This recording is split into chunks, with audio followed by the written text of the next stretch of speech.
Good day children. Today in this video we'll see the lesson playing with gorillas. Children, this lesson is about a gorilla. And what do you think about when you hear the word gorilla? What do you think? We think about a frightening, aggressive beast with huge teeth, right? And yes. And many years ago there was a film called King Kong, which described a huge gorilla running free in New York, crashing houses and causing destructions and confusion. It finally ends up on the top of a high-storied building and is shot down by an aircraft. This ridiculous story became famous throughout the world.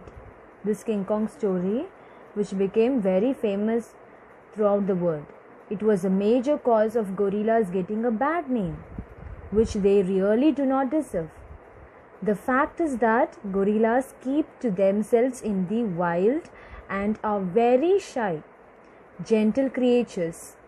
They get angry in the presence of animals from which they wish to protect their family. So now, author gets introduced to Guy, who is a gorilla.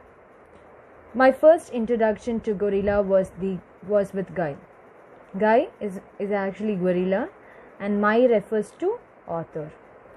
A famous gorilla in the London Zoo. The head keeper who looked after Guy was a very wise man. He was a gentleman with a great deal of knowledge about primates. Primates is we used to say this word for mammal, for a monkey, chimpanzee or human beings in general, and the gorilla in particular. He had some knowledge about them. He had a very friendly relationship with Guy the gorilla. He used to go into the cage and outer den to play with him. So this head keeper, used to play with gorilla, which astonished some of us. Astonished means surprised. Some were surprised because of his behavior, because of his behavior with gorilla. And gorilla is also very friendly with the head keeper. The keeper explained his various skills with the primates, and in particular with Guy the gorilla. I was very interested because it seemed mysterious to know what he would do if the gorilla got angry or out of control. So now the speaker is explaining his various skills to the author. All the knowledge he knows about the primates and the gorilla in particular. The author was very interested to know what will happen if the gorilla got angry or out of control. The author asked him the question. What did he ask? What will happen if the gorilla gets angry or get out of control? And the head keeper, what did he do? The keeper went to the corner of the canteen. Mess is called as canteen. And produced a short length of hosepipe. Not a big one, a short length of hosepipe, which fitted neatly into his pocket. You see, he said, gorillas don't like snakes. That is, gorillas, they don't like snakes. If I want Guy to stop playing with me, I simply produce this little piece of hosepipe. If he wants Guy to stop play with him, he will simply produce the little piece of hosepipe, which he believes is a snake. The gorilla believes that's a snake. He backs off immediately and leaves me alone, and I leave the den. So what happened? The head keeper took the author to Guy's cage, unlocked the door and entered. He walked up to Guy. He offered his hand. The head keeper offered his hand, and they had a bit of soft play. The guy and the headkeeper had a bit of soft play in the inner house. Then the gorilla rushed to the outside of the den, and made it clear that he wanted to play outdoors with the headkeeper. It went on for some time. It was going good for some time. And what did the author think? The author thought the play was getting a little rough. I thought the play was getting a little rough.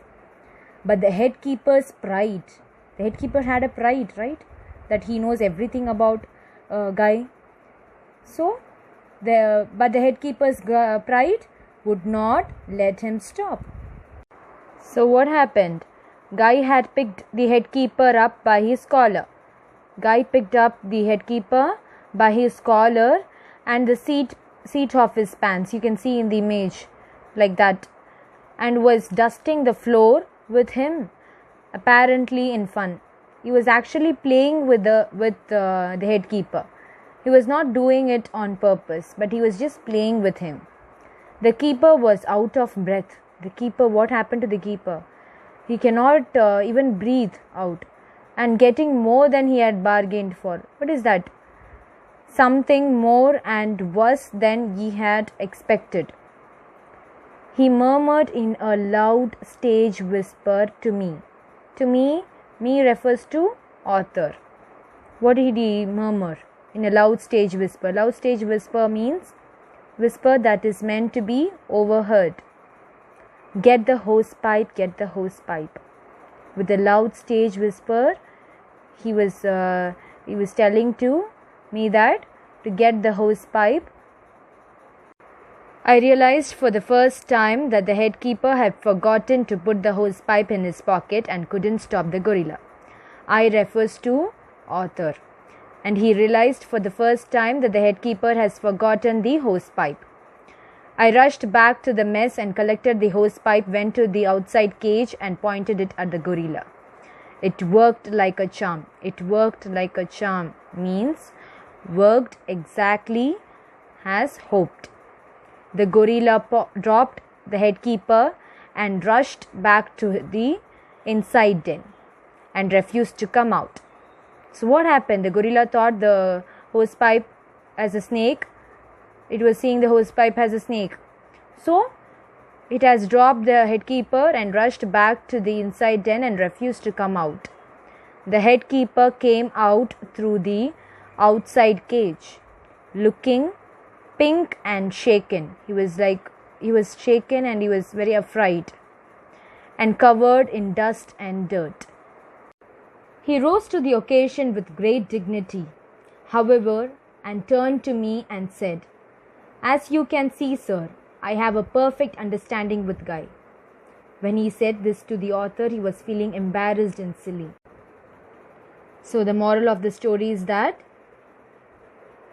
gorillas can be quite playful and gentle, but they don't know their own strength. Likewise, Guy was playing with the headkeeper. His intention was not to hurt the headkeeper. But the thing is, he doesn't know his own strength. The author of the story is Oliver Graham Jones. Oliver Graham Jones, 1919 to 2002. Worked as a veterinary doctor at the London Zoo for 15 years. During this time, he had about 6,000 animals in his care.